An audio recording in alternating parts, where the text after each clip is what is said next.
Hello, my name is Edward Anderson. I'm a Senior Technology and Disaster Risk Management Specialist at the World Bank.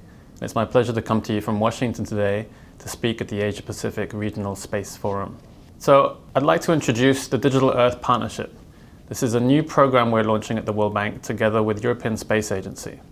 And the reason why now is because of the need to accelerate action in sustainable development to meet the Sustainable Development Goals of 2030, taking into account the setback of the COVID pandemic and the accelerating climate changes we're facing. We see a need to adopt new technologies and data that can catalyze our transition to go digital and to have green, resilient development. My name is Alex Chunet. I'm the European Space Agency representative to the World Bank. The European Space Agency, through the Global Development Assistance Program, provides support to the design, implementation, and development of Earth observation products and services. However, in order to generate sustainable adoption of the services, it is necessary to match those developments and the knowledge development activities with capacity building and skills transfer activities. This collaboration has gone through several phases with the objective first to generate awareness, then acceptance, and finally adoption. And the last phase of this partnership is called the Global Development Assistance Program. The main objective of this program is to mainstream the use of Earth observation technologies within operational processes and financing in development banks and therefore at the World Bank. The strength of this partnership between the European Space Agency and the World Bank really resides in the complementarity between, on the one hand, the Earth observation technology expertise of the European Space Agency, and on the other hand, the know-how of the World Bank in terms of organizational change, capacity building, and skill transfer. This combined approach has different implications. First and foremost, in terms of impact, this is only by combining those two sides of the same coin that we'll be able to achieve sustainable adoption of Earth observation technologies in the long term in developing countries. The second implication is that through this combined approach, Earth observation service providers are able to improve the services. This could happen, for example, through the deployment of in-situ data collection campaigns, which will allow them to better calibrate their services or train some new algorithm. And finally, the third implication is that through this collaboration, Earth observation service providers are also better able to understand and to be in direct contact with final users and therefore have a better understanding of their needs and better address them in the future. So the Digital Earth Partnership has started building on a long collaboration with the European Space Agency, where they essentially supply new technology and data from space services, and we aim to filter and coordinate demand for these applications, but also complement the organizational change, the reform process that must also be invested in for a sustainable outcome.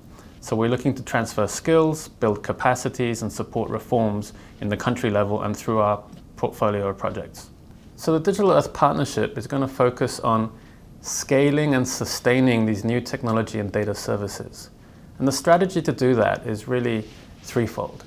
We want to invest in digital public goods, both global knowledge, but also actual digital tools, whether it's a training program or a training data set or a schema for data or an image classifier or an application interface.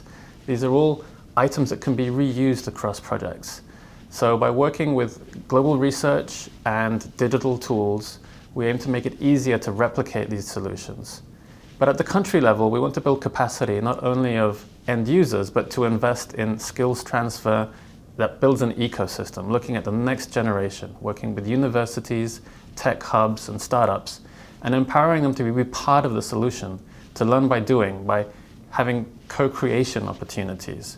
And then the third pillar is to build these partnerships with space technology providers, including with ESA. So having this mechanism to share feedback and share data about what's working and what we need. So we're just launching the program now, but we're basing it on lessons learned of the past. And one of our models for skills building and building capacity is the Resilience Academy, which was launched in Tanzania 4 or 5 years ago. And it really takes geospatial data opportunities that are low cost and available to local bachelor's students and trains them by deploying them in World Bank projects on a mass internship kind of program and doing digitization campaigns. They also learn in class, so there are 8 online open modules that they can take, but the industrial placement and that real world experience is also critical to building the ecosystem. So a specific application in Tanzania is where they were able to survey and digitize household flood histories to help calibrate a space data map of inundations and build more effective local impacts and support that community to also report on flood damages when floods occur. So in this way, in situ data, whether it's flood histories or surface soil information or the tree cover and deforestation rates, can inform our flood modeling, our erosion model, our sediment models, many of the critical environmental models that then inform the greater drainage master plan and the urbanization plans of Dar es Salaam. Another challenge is heat stress. Increasingly, we see as cities urbanize and as they deforest, there's an inequality in terms of heat stress at local neighborhoods, where poorer neighborhoods have disparities of up to 6 degrees centigrade compared to leafier green residential areas. The Lancet estimates that 500,000 people a year die from heat stress related events. So both in Tembisa, South Africa and Bandung, Indonesia, we've been working with local communities to use in situ measurements of both outdoor and indoor temperature combined with satellite-based models of heat stress to develop various local community awareness campaigns and local planning activities. In South Africa, 100 local residents were mobilized and they've discussed urban planning applications and the school problem with overheated schools. In Indonesia, sensors were put on motorbikes to help communities plan cooling areas and other interventions. Another example comes from Singapore, where we partnered with Singapore Space Technology Limited to launch the first ever Digital Earth Technology Award.